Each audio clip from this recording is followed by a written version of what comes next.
So yeah, basically I'm here to share what I do and how I do it, and maybe find a way to create something that we can leave here in the circle that could be curated by you. If we find something, which I'm very positive that we'll find something. And as a producer, you need to know that not everyone is going to buy your work. Then you need to study the market and know who's interested in the work that you're creating. And then now you sell it to them. And that's how then you turn what you're doing into money. And this is what I've been doing. So for me, I think this is our conversation today.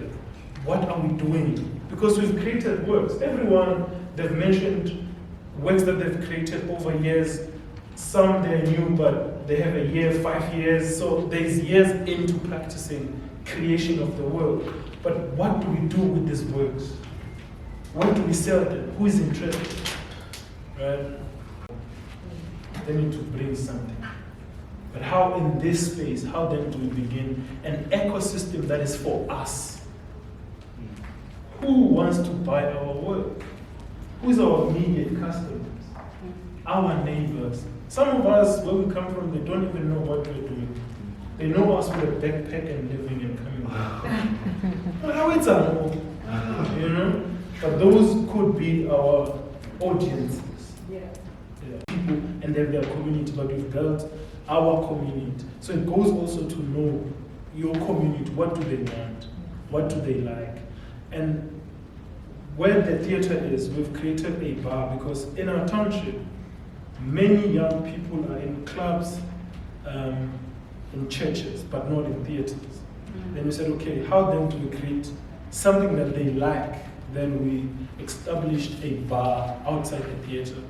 That you come here, you come to the bar and watch the show. You don't just come to the bar. So now you can buy one beer and come with it in the theater and watch the work. And then have your 3 beers after and let's have a conversation. So now our community, they come to us when there's no show that, hey guys, we cannot just come here and have beers. We want something, right? We want food for the soul. But it's us studying our community. And I'm not saying my model will work in any community, but I've studied my community to understand. And you can also study your community and what do they want to hear. And it's easy for us to go foreign. It's easy for us to go William Shakespeare. Because it's what we've learned in school, it's what we've seen to work in the white communities. But what works for us? If they have a festival that has been surviving for 10 years, 11 years, why create another school festival? It works. It has a track record. You go to them and say, hey, can I have rights to do your festival? I'm going to do it in this city where you're doing it. How do you do it? And then you pay them their royalties.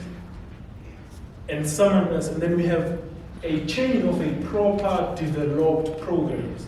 But because we don't want to pay royalties to people who've invented things, we're taking them. We're doing a kleptomania. Like, why you steal? And they're going to let me go to where. And then there's that circle that now you're creating a very strong space, profiles, economy, wealth. My work is to create art and create money and create employment. Do we join forces with this thing that seemed to work? Regardless of whatever challenges we have, but how do we come on the table and say, hey, Camagu is working. Camagu is bringing the country to this small province or to this small city. And it feels like Camagu feels like a national festival. It's who's who of spirituality and traditional and language performance. But how then do we as the community of Bloemfontein join forces with these women who are curating this program?